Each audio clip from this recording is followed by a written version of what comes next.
Hello, স্টুডেন্টরা কি আছো? এখন আমি লাইভ ক্লাস শুরু করছি। আশা করি তোমরা দেখছো। তোমরা 5 জন দেখতে পাচ্ছ, আমি দেখতে পাচ্ছি 6 জন হয়েছে। তো যাই হোক, তোমরা কমেন্টস করতে পারো। আজকের এই ক্লাসে আমি তোমাদেরকে স্বাগত জানাচ্ছি। Sorry for late. শোনা না গেলে, ক্লিয়ার না হলে আমাকে কমেন্টস করতে পারো। শোনা যাচ্ছে কি? ওকে, থ্যাংক ইউ, শোনা যাচ্ছে। তাহলে আমি ক্লাসটা শুরু করছি, কি বলো? আমি আশা করছিলাম আরও বেশি স্টুডেন্ট থাকবে। তো যাই হোক, যে কয়জন এখন আসছে তারা একটু খেয়াল করো। আমরা হিসাব বিজ্ঞান দ্বিতীয় পত্রের দ্বিতীয় অধ্যায় অংশীদারি প্রতিষ্ঠানের হিসাব নিয়ে শুরু করছি। দেখো, এখানে চুক্তির কিছু ছবি দেখা যাচ্ছে। এরপরে আরেকটি আমরা পিকচার দেখছি, এখানেও চুক্তি হচ্ছে।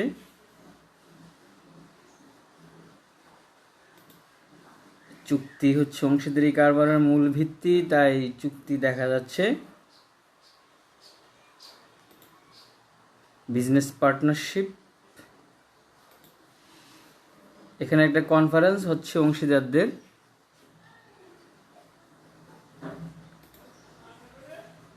অংশীদারি কারবার কাকে বলে? এখানে একটা কনসেপ্ট আছে, দেখো, একটা ধারণা আমি পড়তেছি, তোমরা শুনো। সাধারণভাবে বলতে গেলে 2 বা ততোধিক ব্যক্তি মিলিত হয়ে যে ব্যবসা পরিচালনা করে তাকে অংশীদারি ব্যবসায় বলে। কিন্তু এতে অংশীদারি ব্যবসায়ের মূল কথা ফুটে ওঠে না। অংশীদারি ব্যবসায় চুক্তি হলো মূল ভিত্তি, আর ব্যবসায়ের মুনাফা অর্জনের লক্ষ্য থাকতেই হয়। আবার বেআইনি কোনো ব্যবসায় চুক্তি কখনো অংশীদারি ব্যবসা হতে পারে না। তাই বলা যায়, 2 বা ততোধিক ব্যক্তি মুনাফা অর্জনের লক্ষ্যে চুক্তির ভিত্তিতে আইনসঙ্গতভাবে যে ব্যবসা প্রতিষ্ঠান গঠন করে তাকে অংশীদারি ব্যবসায় বলা হয়। তোমরা এই সংজ্ঞাটা লিখে নিতে পারো। তোমরা নিশ্চয়ই খাতা নিয়েছো, খাতা নাও। এই নিচের যে সংজ্ঞাটা আছে, যে 2 বা ততোধিক ব্যক্তি মুনাফা অর্জনের লক্ষ্যে চুক্তির ভিত্তিতে আইনসঙ্গতভাবে যে ব্যবসা প্রতিষ্ঠান গঠন করে তাকে অংশীদারি ব্যবসায় বলে। তো যাই হোক, আশা করি এটা তোমরা আগেও জেনেছো। বিশেষ করে ম্যানেজমেন্টে এই বিষয়গুলো নিয়ে ব্যাপক আলোচনা হয়, এটা তোমরা জানো। আমরা এগিয়ে যাচ্ছি। তো অংশীদারি ব্যবসা নিয়ে আলোচনার অনেক কিছু আছে। আমরা সব কিছু আলোচনা করব না, আমরা খুব মৌলিক বিষয়গুলো নিয়ে আলোচনা করব, যেগুলো থেকে তোমরা খুব সহজেই অধ্যায়টা শিখতে পারো। এই অধ্যায়টি খুবই গুরুত্বপূর্ণ, অর্থাৎ প্রত্যেকটি পরীক্ষা, বিশেষ করে সামনে যে টেস্ট পরীক্ষা, প্রি টেস্ট পরীক্ষা, ইয়ার ফাইনাল, মানে আমরা যেটা বললাম যে বোর্ড ফাইনাল, সকল পরীক্ষা একটা অঙ্ক থাকেই। এখানে এই অধ্যায়টা শেষ করতে আমার কমপক্ষে 6-7টা ক্লাস লাগবে। 6টা ক্লাসে আমি শেষ করে দিতে পারবো, আর 2টো ক্লাসে আমি 2টো পরীক্ষা নিব। সব মিলে আশা করি তোমরা আমার সাথে থাকলে, এই কোয়ারেন্টাইন চলছে বাংলাদেশ, সারা বিশ্ব, যেখানে করোনা ভাইরাসের আতঙ্কের মধ্যে ঘরে আছে, এই ঘরে বসে তোমরা কিছু অধ্যয়ন করতে পারবে। যদি তোমরা এখানে সফল হও, অঙ্ক শিখতে পারো, তাহলে আমিও সফল হব। পাশাপাশি তোমাদের বন্ধুবান্ধবদেরকেও বলবা, যাতে করে তারাও এখান থেকে কিছু শিখতে পারে। তো এই জন্য তোমাকে একটু মনোযোগ দিয়ে আমার কথাগুলো শুনতে হবে এবং প্রয়োজনে তোমাকে লিখে নিতে হবে। তো যে বিষয়গুলো লিখতে হবে সেগুলো আমি বলে দিব, তোমরা তখন সেগুলো একটু টুকে নিবে। দেখো, এখানে বলা হচ্ছে যে অংশীদারদের ব্যক্তিগত হিসাব। এখানে আছে মূলধন হিসাব, উত্তোলন হিসাব, চলতি হিসাব, ঋণ হিসাব। এই বিষয়গুলো আমরা এখান থেকে শিখব। এছাড়া আরও আছে লাভ ক্ষতি আবন্টন বা বন্টন হিসাব। আরও আছে জাবেদাগুলো অবশ্য খুব একটা আসে না, তারপরেও আমরা দেখাবো যদি সময় পাই। তো এখন আমরা এই ছকগুলো নিয়ে বিস্তারিত আলোচনা করব। দেখো, এখানে একটা নমুনা ছক। তোমরা সবাই খাতা খুলো, সবাই খাতা খুলো। খাতা খুলে এই ছকটা তোমরা এখন লিখবে। আমি খুব ধীরে ধীরে বলবো, খাতা খুলে এটা লেখার চেষ্টা করো।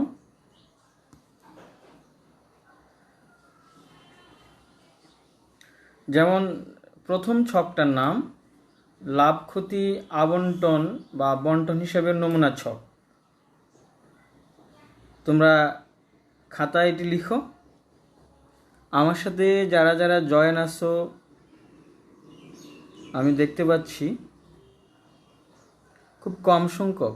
So sad. আমি ভেবেছিলাম আমার গ্রুপে যে 47 জন অ্যাড হয়েছে সবাই ভাবছি থাকবে আজকে।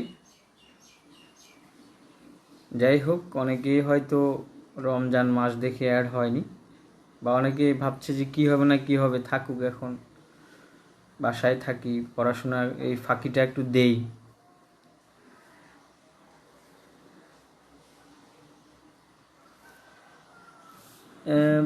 জুমটা কমায় দিচ্ছি আমি, তুমি বলেছো দেখে। এখন কি দেখা যাচ্ছে? একটু কমালাম, কারণ জুম না করলে একটু লেখাটা ছোট হচ্ছে, তো এই জন্য একটু জুম করে দিয়েছিলাম। তো নমুনা ছকটা লেখা শুরু করো। প্রথমে দেখো, এখানে বলা হচ্ছে লাভ ক্ষতি আবন্টন হিসাব। ক খ গ। ক খ গ হচ্ছে অংশীদারদের নাম আর কি, আর কিছু না। এগুলো হচ্ছে নাম, যেমন রহিম, করিম, জালাল, যে কোনো নাম হতে পারে। বিবরণ টাকা টাকা, বিবরণ টাকা টাকা, এভাবে একটা ছক কাটো। সেখানে দেখো ছকের বাম পাশে কি আছে, অংশীদারদের মূলধন বা চলতি হিসাব। এখানে আমরা যে কোনো একটা কথা লিখব, হয় মূলধন হিসাব নয় চলতি হিসাব। আমাদের রিকোয়ারমেন্টস দেখে আমরা ডিসিশন নিব এটা কি মূলধন হিসাব না চলতি হিসাব হবে। অর্থাৎ করণীয়তে যদি আমাদের মূলধন হিসাব করতে বলে আমরা মূলধন হিসাব লিখব, করণীয়তে চলতি হিসাব বললে আমরা চলতি হিসাব লিখব। তো অংশীদারদের মূলধন বা চলতি হিসাব, মূলধনের সুদ, ক খ গ। এখানে নাম যেটাই থাকুক সেটা হবে। তারপরে আছে অংশীদারদের মূলধন বা চলতি হিসাব,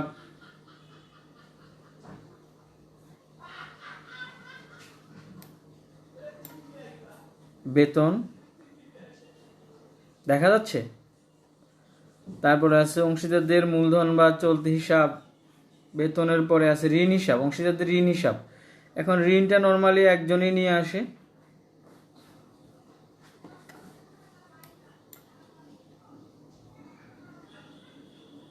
যে কোনো এক অংশীদার নিয়ে আসে, সেই হিসাবে একজনের নাম হবে।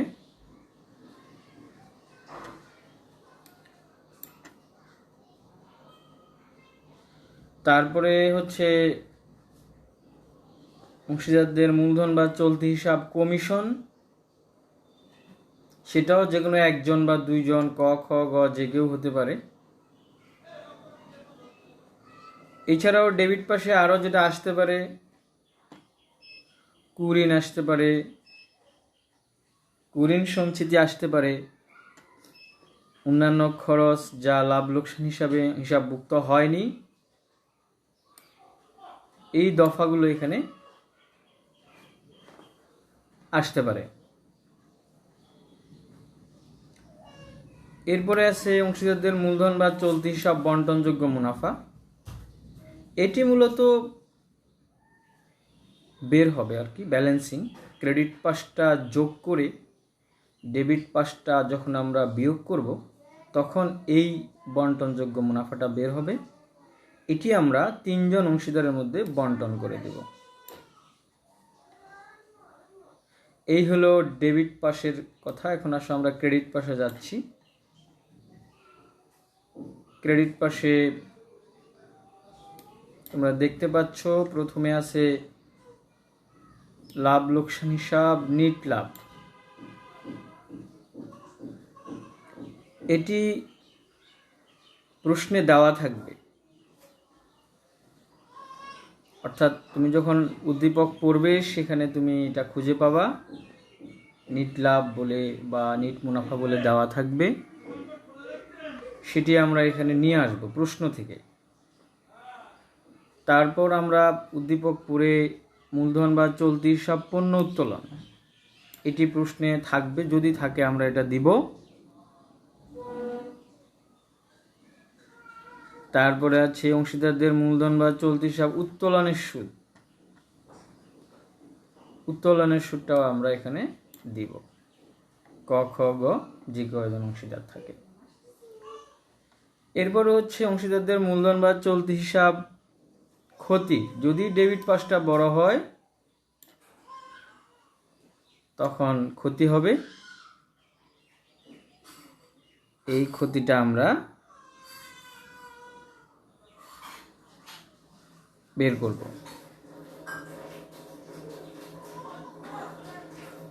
তারপরে দেখো এখন ক্রেডিট পাশ থেকে আমরা ডেবিট পাশ যোগ করে আমরা বিয়োগ করে কি বের করলাম, বন্টনযোগ্য মুনাফা। এই হলো আমার প্রথম ছকটা শেষ হয়ে গেল।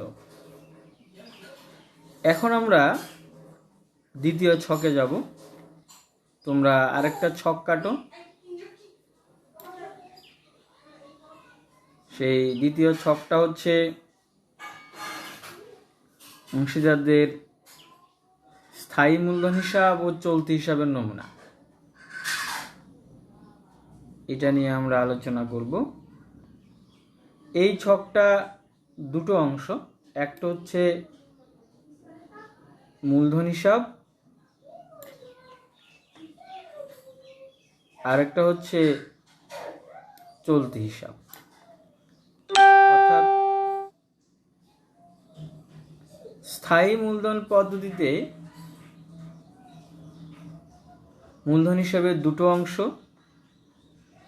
প্রথমে হচ্ছে মূলধন হিসাব, তারপর হচ্ছে চলতি হিসাব। মূলধন হিসাবে ছকটা দেখো, তারিখ, বিবরণ, জাবেদা পৃষ্ঠা, ক খ গ অর্থাৎ 3 জন অংশীদার। এটা হচ্ছে বাম পাশে। আবার ডান পাশেও একই রকম, তারিখ, বিবরণ, জাবেদা পৃষ্ঠা, ক খ গ। এভাবে তোমরা একটা ছক কাটো।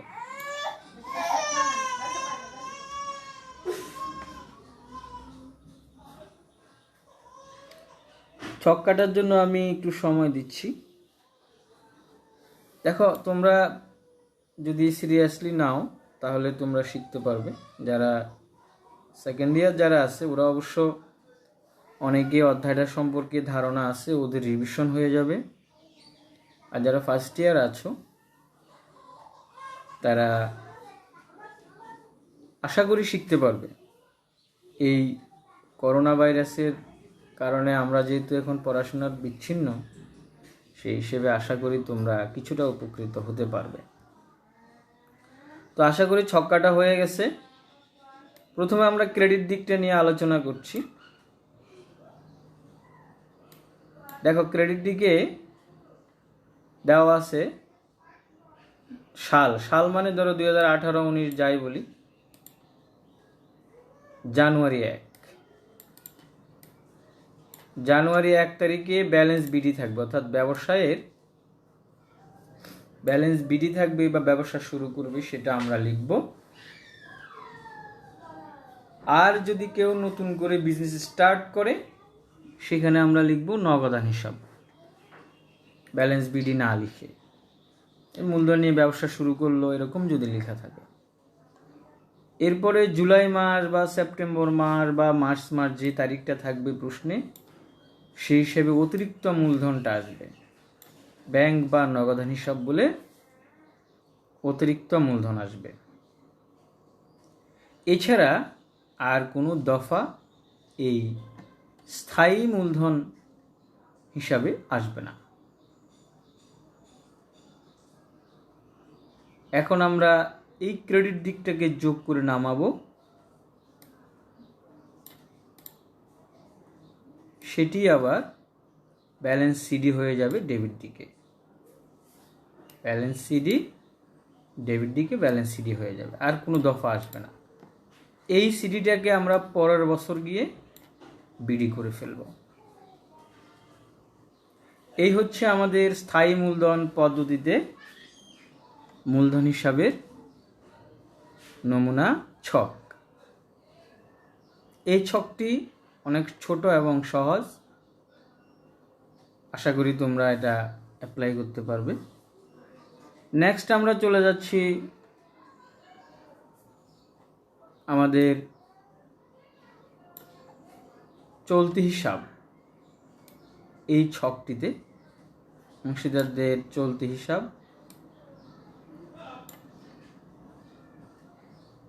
এই ছকটির একই রকম ছক আগেরটার মতোই, তারিখ বিবরণ জাবেদা পৃষ্ঠা ক খ গ, আবার ডান পাশে তারিখ বিবরণ জাবেদা পৃষ্ঠা ক খ গ, এভাবে ছক হবে।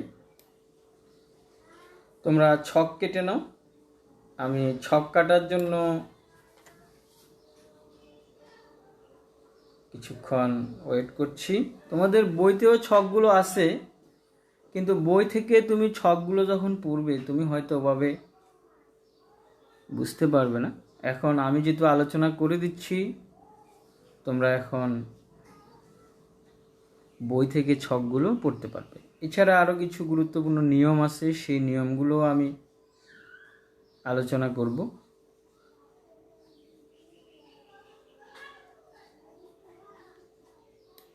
ছকটা কাটো। তারিখ বিবরণ জাবেদা পৃষ্ঠা ক খ গ, তারিখ বিবরণ জাবেদা পৃষ্ঠা ক খ গ।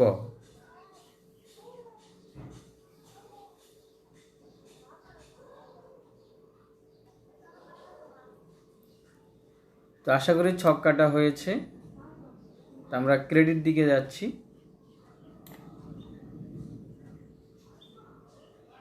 প্রথমে 2019 সাল জানুয়ারি 1 ব্যালেন্স বিডি যদি থাকে, অর্থাৎ ব্যালেন্স বিডি থাকতেও পারে নাও থাকতে পারে, আবার একজনের থাকতে পারে বা দুইজনের থাকতে পারে, আবার তিনজনেরও থাকতে পারে, নাও থাকতে পারে, যাই থাকুক সেটা আমরা লিখব। প্রশ্নে এটি দেওয়া থাকবে। তারপরে ডিসেম্বর 31 লাভ ক্ষতি বন্টন হিসাব। এটা আমরা লিখলাম কেন, প্রশ্ন থাকতে পারে যে লাভ ক্ষতি বন্টন হিসাব কেন লেখা হলো। এটা তো একটা হেডিং দিয়েছি, কলম যেহেতু দিয়েছি, এর একটা কারণ আছে। কারণ হচ্ছে দেখো, আমরা তো লাভ ক্ষতি বন্টন হিসাব করলাম, এই যে এই লাভ ক্ষতি বন্টন হিসাবে ডেবিট দিকের যে দফাগুলো, মূলধনের সুদ, বেতন, কমিশন, বন্টনযোগ্য মুনাফা, এই ডেবিট দিকের এই দফাগুলো ক্রেডিট দিকে আসবে। দেখো, মূলধনের সুদ তিনজনেরটা তিনজনের ঘরে, বেতন, কমিশন, ঋণের সুদ, বন্টনযোগ্য লাভ।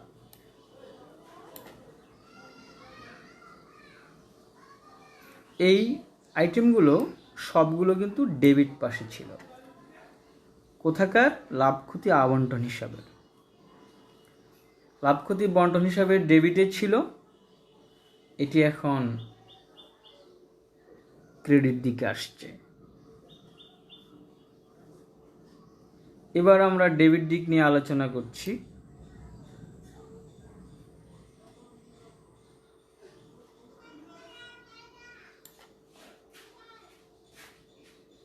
এখানেও সাল 2019 সাল জানুয়ারি 1, ব্যালেন্স বিডি যদি থাকে, অর্থাৎ উদ্দীপকে যদি থাকে।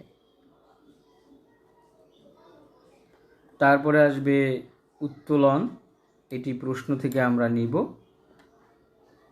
এটি ডিসেম্বর 31 তারিখে।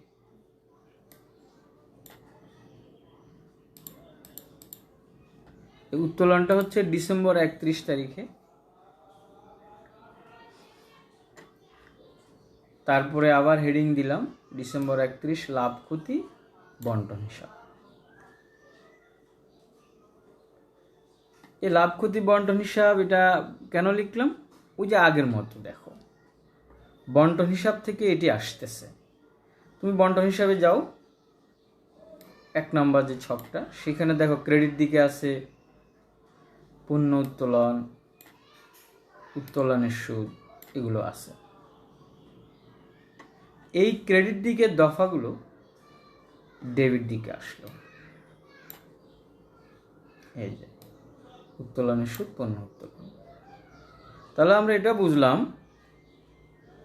ক্রেডিট দিকের যে দফাগুলো আবন্টন হিসাবে, সেগুলো চলতি হিসাবে ডেবিটে আসবে, আর আবন্টন হিসাবে ডেবিট দিকের দফাগুলো ক্রেডিট দিকে আসবে।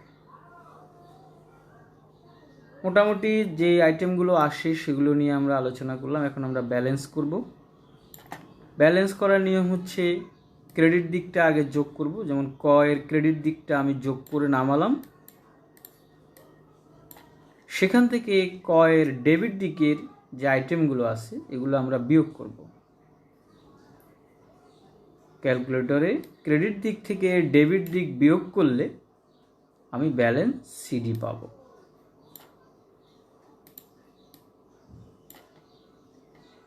আবার বলছি, এখন বি এরটা অর্থাৎ খ এরটা, ক্রেডিট দিকটা আমি যোগ করে নামাবো, সেখান থেকে আমি ডেবিট দিকে যতগুলো দফা আছে সবগুলো আমি ক্যালকুলেটরে বিয়োগ করব। বিয়োগ করলে আমার বের হবে ব্যালেন্স সিডি। একই রকম সিটটাও বা গড়টাও একই রকম হবে। সেই ব্যালেন্স সিডিটাকে আমরা পরের বছরে গিয়ে বিডি করে দিব। এই হলো আমার অংশীদারদের চলতি হিসাবে নমুনা ছক আলোচনা।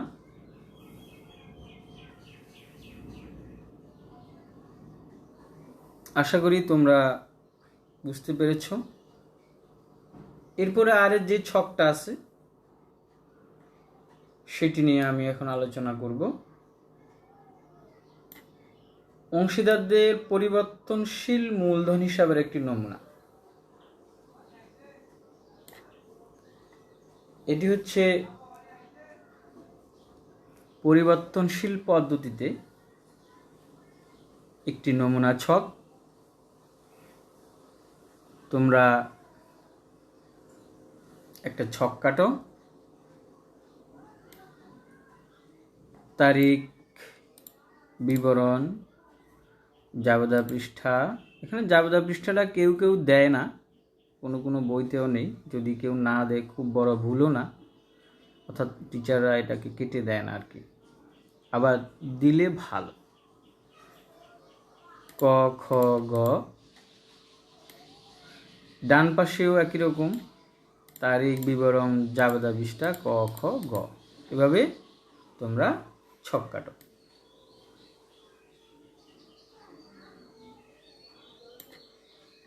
তোমাদের ছক কাটার জন্য আমি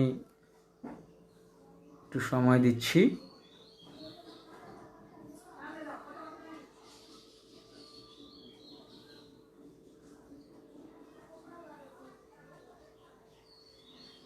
ছক কাটা চলছে, এই জন্য আমি অপেক্ষা করছি।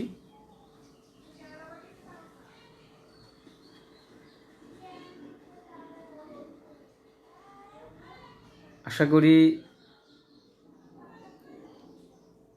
ছক কাটা হয়েছে। আমরা ক্রেডিট দিকটা নিয়ে আলোচনা করব।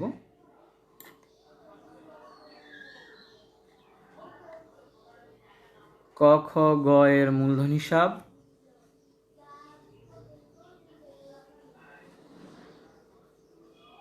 তারিখ বিবরণ জাবেদা পৃষ্ঠা ক খ গ।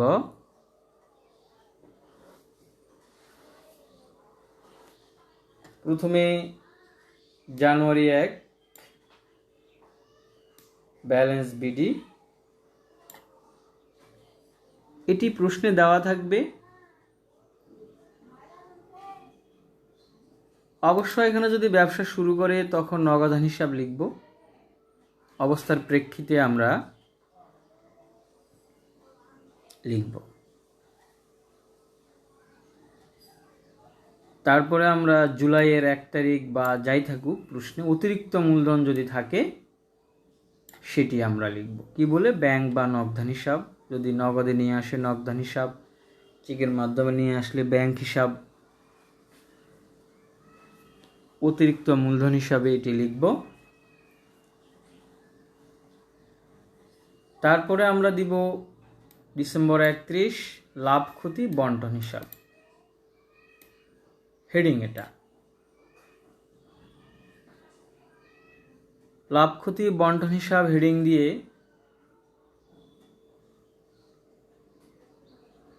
আমরা লাভ ক্ষতি বন্টন হিসাবের ডেবিট দিকের যে দফাগুলো সেগুলো আমরা ক্রেডিট দিকে নিয়ে আসব। কি কি?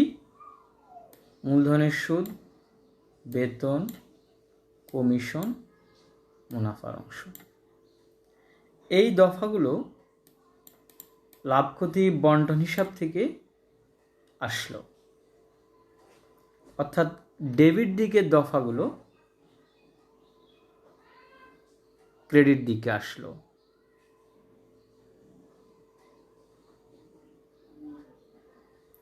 আমি একটু ব্যাকে যাচ্ছি, অর্থাৎ লাভ ক্ষতি বন্টন হিসাবে এটা ডেবিট দিকে কি কি আছে আমরা আবার দেখি।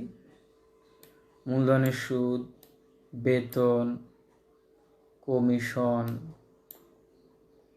বন্টনযোগ্য মুনাফা বা মুনাফার অংশ, সেই দফাগুলো আমরা এখানে নিয়ে আসলাম। এখন প্রশ্ন হল, ঋণের সুদটা আমি লিখিনি কেন? তোমার মনে এই প্রশ্নটা জাগতে পারে, স্যার ঋণের সুদ আপনি লিখেননি কেন? যখন আমরা পরিবর্তনশীল পদ্ধতিতে মূলধন হিসাব করব তখন ঋণের সুদ মূলধন হিসাবে আসবে না। তাহলে কোথায় যাবে? সেটি ঋণ হিসাবে যাবে। অংশীদারের ব্যক্তিগত ঋণ হিসাব সেখানে যাবে। সেই জন্য ঋণের সুদটা আমি বন্টন হিসাবে দিলাম না, এটাই নিয়ম। কারণ ঋণ হিসাবটা আলাদাভাবে করা হয়, অংশীদার কত টাকা ঋণের সুদ পাবে সেটা তার ঋণ হিসাবে যাবে। এই হলো ক্রেডিট পাস। এখন আসো ডেবিট পাস নিয়ে আমি আলোচনা করছি। ডেবিট পাসে ডিসেম্বর 31, 2019 বা 18 যাই থাকুক, 2019-এর ডিসেম্বর 31 উত্তোলন হিসাব, এটি প্রশ্ন থেকে আমরা নিব, প্রশ্নে দেওয়া থাকবে। তারপরে ডিসেম্বর 31 বলে আবার লাভ ক্ষতি বন্টন হিসাব, এটাও হেডিং দিয়ে এখন এটা লাভ ক্ষতি বন্টন হিসাব থেকে এটি ট্রান্সফার হয়ে আসবে, সেটা আমরা আবার একটু ব্যাকে যাই, ব্যাকে গেলে আমরা বুঝতে পারবো কি কি আছে। দেখো এখানে আছে অলিখিত পণ্য উত্তোলন, উত্তোলনের সুদ, ক্ষতির অংশ। তাহলে এই 3টা দফা ক্রেডিট দিকে আছে, আরো বেশি থাকতে পারে, সাধারণত 3টা দফাই থাকে। এই 3টা দফা আমরা ডেবিট দিকে নিয়ে আসলাম, উত্তোলনের সুদ, পণ্য উত্তোলন এবং ক্ষতির অংশ। অর্থাৎ ক্রেডিট দিকের দফাগুলো বা ডান দিকের দফাগুলো বাম দিকে আসবে, বাম দিকের দফাগুলো ডান দিকে যাবে। এটার কারণ আছে, তো যাই হোক, স্টুডেন্ট যখন প্রশ্ন করে তখন আমরা এই বিষয়ে উত্তর দেই, কেন স্যার এরকম হয় তখন আসলে উত্তর দেই। তবুও আমি একটু সংক্ষেপে বলি কেন এটি ডেবিটে আসলো। এটা হচ্ছে মূলধন। মূলধন কখন বাড়ে আর কখন কমে? যেমন উত্তোলনের সুদ, উত্তোলন করলে মূলধন কমে, এই জন্য ডেবিট দিকে। মূলধন কমলে ডেবিট হয়। উত্তোলনের সুদ মূলধন থেকে বাদ যায়, এই জন্য মূলধন হ্রাস পেলে ডেবিট হয়। পণ্য উত্তোলন মূলধন থেকে বিয়োগ হয়, অর্থাৎ মূলধন কমে, মূলধন কমলে ডেবিট হয়। ক্ষতির অংশ মূলধন থেকে বিয়োগ হয়, অর্থাৎ মূলধন কমলে ডেবিট হয়। মূলধন একটি দায়, দায় কমলে ডেবিট হয়, এই জন্য এই দফাগুলো আমরা ডেবিটে লিখলাম। আবার এই দফাগুলো আমরা ক্রেডিটে কেন লিখলাম? অতিরিক্ত মূলধন মূলধনের সাথে যোগ হয়, মূলধন বাড়লে ক্রেডিট হয়, এই জন্য আমরা ক্রেডিটে লিখলাম। আবার মূলধনের সুদ, এটিও মূলধনের সাথে যোগ হয়, এই জন্য এটা ক্রেডিট দিকে। বেতন, এটিও মূলধনের সাথে যোগ হয়, অর্থাৎ অংশীদার বেতন গ্রহণ করলো। এখানে বেতন বলতে কর্মচারীকে দেয় না,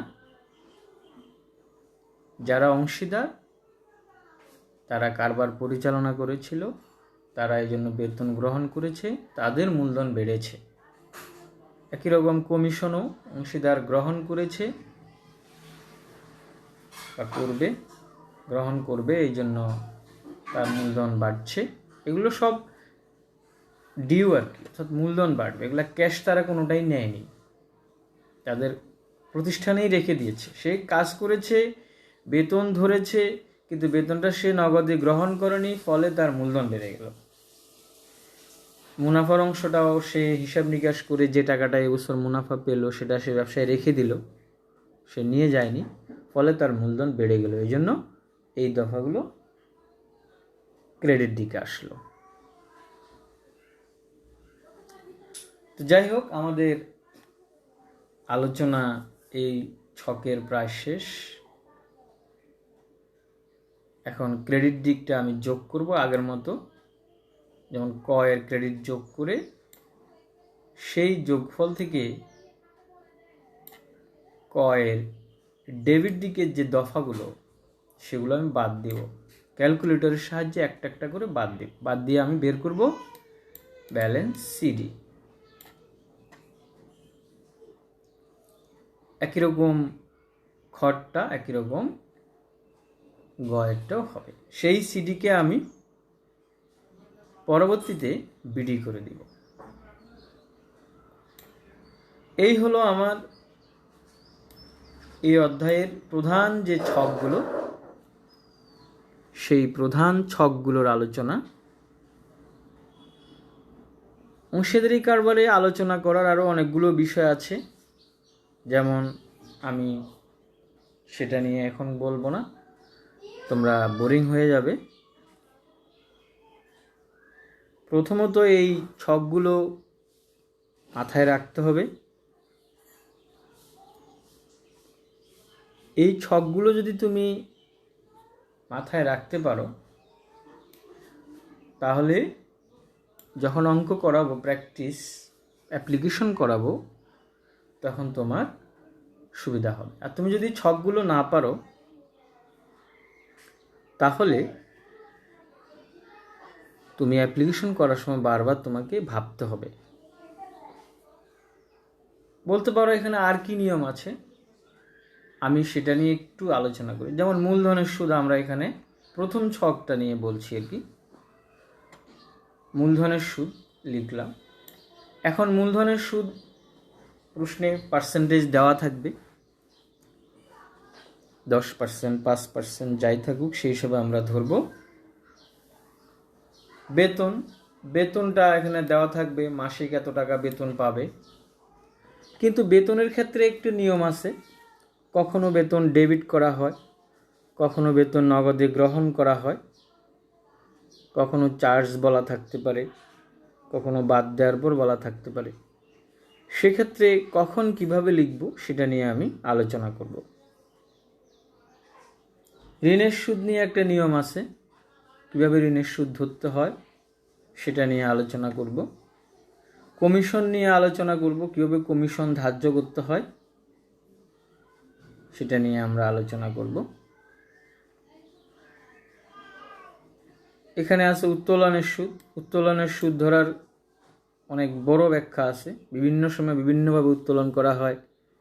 যেমন আমি একটু উদাহরণ দিতে পারি, মোট উত্তোলন থাকতে পারে, মাসে মাসে উত্তোলন থাকতে পারে, মাসে মাসে উত্তোলনের মধ্যে আবার মাসের প্রথমে উত্তোলন থাকতে পারে, মাসের মাঝে উত্তোলন থাকতে পারে, মাসের শেষে উত্তোলন থাকতে পারে, প্রতি 2 মাস পর পর উত্তোলন থাকতে পারে, 3 মাস পর পর উত্তোলন থাকতে পারে, 4 মাস পর পর উত্তোলন থাকতে পারে, উত্তোলনের তারিখ থাকতে পারে, তারিখ ছাড়া থাকতে পারে। তো সব ধরনের উত্তোলনের নিয়মটা তোমাকে জানতে হবে। তারপরে পণ্য উত্তোলন আছে, তারপরে মুনাফা বন্টনের নিয়ম। এই বিষয়গুলো নিয়ে আমি আলোচনা করব। তো সেটি আজকে যদি করি অনেক বেশি হয়ে যাবে, আজকে এটুকুই থাকুক। আজকে হচ্ছে রবিবার, মঙ্গলবারে এই অন্যান্য নিয়মগুলো নিয়ে আলোচনা করে যদি আমরা পারি একটি অঙ্ক প্র্যাকটিস করব, তা না হলে আমরা আগামী দিন শুধু নিয়মটা প্র্যাকটিস করে পরের দিন অঙ্ক যাব। তো আমি আজকে তোমাদের একটু হোমওয়ার্ক দিচ্ছি। এই 3টা ছক, যে ছকগুলো আমি আলোচনা করলাম তখন, এই ছকগুলো তোমরা বাসায় পড়বে। তুমি যদি 5-7 বার এটি রিডিং পড়ো তাহলেই কিন্তু তোমার এটি মাথায় অ্যাড হয়ে যাবে। তুমি তখন অঙ্ক করতে গেলে তুমি ছকগুলো সামনেই রেখো, কিন্তু তারপরেও কয়েকবার পড়ে নিবা, 5-6 বার পড়ে নিবে। এবং হোমওয়ার্কটা কি? হোমওয়ার্কটা হচ্ছে তুমি এই ছকগুলো লিখবা, মুখস্থ মতো যখন হয়ে যাবে তখন তুমি আবার লিখবে, লিখে আমার গ্রুপে অ্যাড করে দেবে। আমি দেখতে চাই কে কে বাসায় কাজ করেছে। অর্থাৎ তোমাকে পজিটিভলি নিতে হবে যে হ্যাঁ, এই সুযোগ, স্যার আমাদেরকে একটু কিছু পড়াচ্ছেন, যতটা সম্ভব তোমাকে পরিশ্রম করে এই অধ্যায়টা শিখতে হবে।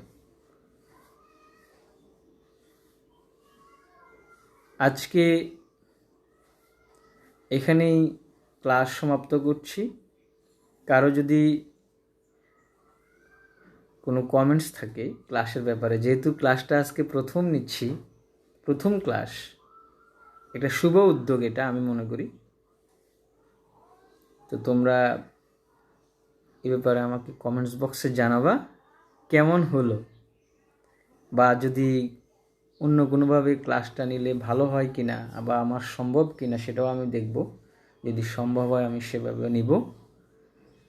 বা আমার কথা যদি স্পষ্ট না শোনা যায়, লেখা যদি দেখা না যায়, তোমরা এই ব্যাপারে আমাকে জানাবা। আমি চাই তোমরা উপকৃত হও। যদি তোমাদের কোনো সমস্যা থাকে সেটা তোমরা আমাকে জানাবে।